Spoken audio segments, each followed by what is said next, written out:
सभी दोस्तों को मेरा नमस्कार। अभी हालिया में जो लद्दाख इशू काफ़ी चर्चा में है, इसके बारे में बात करेंगे कि ये क्या इशू है और क्यों इसको लेकर के अभी काफ़ी सारी न्यूज़ आ रही है कि क्या है ये। तो देखते हैं लद्दाख इशू क्या है और बात करेंगे फिर सोनम वांगचुक जी के बारे में भी कि ये इन्होंने जो अभी सेव लद्दाख कैंपेन चलाया है तो वो क्यों इसके लेकर के बात कर रहे हैं, ये सब हम देखेंगे। तो दोस्तों सबसे पहले ये है कि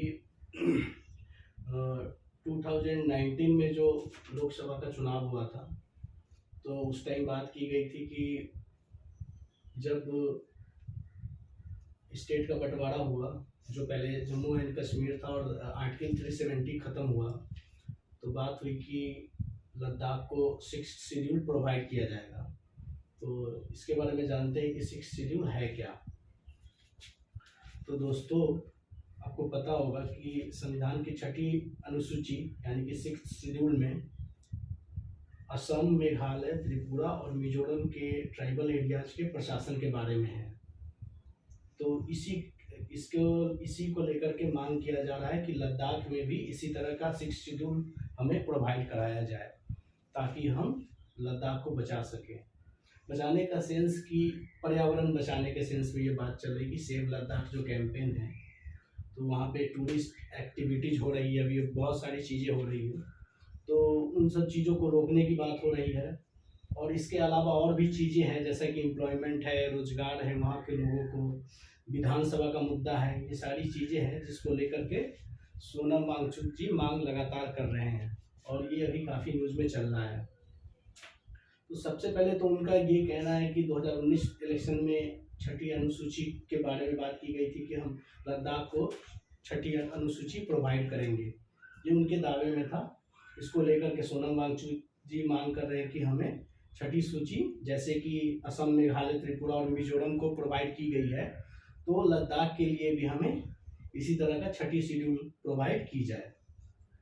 दूसरा है कि जम्मू एंड कश्मीर का एरिया में आपको लेजिस्लेटिव असेंबली जब भी विधानसभा है तो आप ये मैप देख पा रहे होंगे, इसमें देख रहे होंगे आप ये जो एरिया है यहाँ से ये पूरा एरिया आपका लद्दाख का हो गया।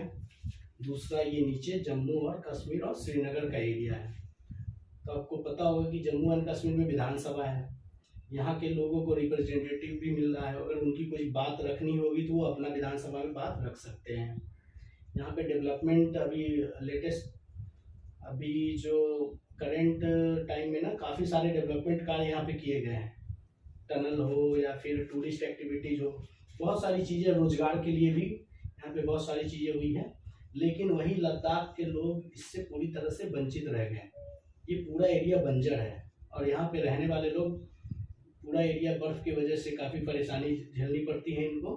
ना तो यहाँ पे रोज़गार है, ना ही ये एग्रीकल्चरल एक्टिविटीज़ एरिया में कर सकते हैं और ना ही इनका रिप्रेजेंटेटिव विधानसभा, इनका अपना खुद का विधानसभा है भी नहीं, क्योंकि ये अब केंद्र शासित प्रदेश बन गया है। तो विधानसभा में इनका रिप्रेजेंटेटिव नहीं है जिसके कारण ये अपनी बातों को वहाँ रख भी नहीं पाते हैं। जम्मू एंड कश्मीर में क्या है कि इनको गवर्नमेंट का फंड भी मिल रहा है, पैसे भी मिल रहे हैं, लेकिन वही लद्दाख को नहीं मिल रहा है। तो ये सारी चीज़ें मांग की जा रही है सोनम वांगचुक जी के द्वारा कि हमें एक तो 6ठी शेड्यूल प्रोवाइड की जाए, दूसरा लद्दाख में एक तो रेस्ट्रिक्शन की भी मांग है कि जो एरिया है वहाँ पे टूरिस्ट एक्टिविटीज अननेसेसरी नहीं हो। दूसरा है कि यहाँ के लोगों को रोजगार मिले, जैसे ये अपना रिप्रेजेंटेटिव रख पाए विधानसभा में, अपनी बात रखने के लिए कुछ होना चाहिए इनके पास भी। और लोकल लेवल पे डेवलपमेंट, एम्प्लॉयमेंट, कंस्ट्रक्शन जहाँ पे पॉसिबल होगा वहीं पे करेंगे, जहाँ पे रिस्ट्रिक्शन है, जिस एरिया से पर्यावरण को खतरा है वहाँ पे बिल्कुल भी कंस्ट्रक्शन नहीं की जाएगी। तो ये सारा मांग किया जा रहा है इनसे।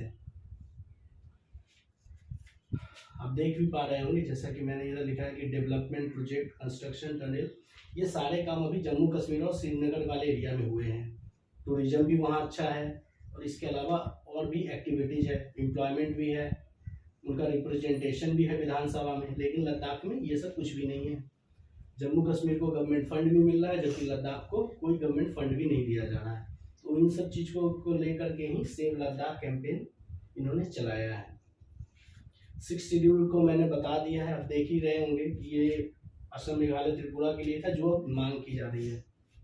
एक चीज़ आप देखेंगे, आर्टिकल 371 एंड आर्टिकल 371A 370 हटने के बाद आर्टिकल 371 और आर्टिकल 371A में स्पेशल प्रोविजन दिया जाता है। अगर कोई खास एरिया है उसमें एडीसी और एआरसी, ऑटोनोमस डिस्ट्रिक्ट काउंसिल और ऑटोनोमस रीजनल काउंसिल की मांग की जा रही है कि लद्दाख के कुछ एरिया में एडीसी हो, ऑटोनोमस डिस्ट्रिक्ट काउंसिल हो और ऑटोनोमस रीजनल काउंसिल हो, जहाँ पे स्टेट और सेंट्रल का कोई भी किसी तरह का इंटरफेयर नहीं होना चाहिए। तो इसकी भी मांग की जा रही है। ये 371 में इंडियन कॉन्स्टिट्यूशन में हमें प्रोवाइड किया गया है स्पेशल प्रोविजन 371 और 371A के तरह। तो ये भी मांग की जा रही है कि लद्दाख वाली एरिया में एडीसी और एआरसी प्रोवाइड की जाए, जहाँ पे सेंट्रल और स्टेट का किसी भी तरह का यहाँ पर दखल अंदाजी नहीं हो। ये अपना खुद का ऑटोनोमस बॉडी यहाँ पे बनाना चाह रहे हैं। और इसमें जो अभी पर्यावरण को लेकर जो खतरा हो रहा है उसके लिए ये सब सारी चीज़ें की जा रही हैं। तो आपको पता होगा सोनम वांगचुक जी जो कि एक इंजीनियर है, समाज सुधारक भी है, और समय समय पे इन्होंने इंडियन मिलिट्री के लिए काफ़ी सारी चीज़ें की हैं। उनके रहने के लिए सोलर हीटर का व्यवस्था करवाया था, सोलर हीटर रूम की, और इन्होंने ही ये सेफ लद्दाख कैंपेन चलाया है।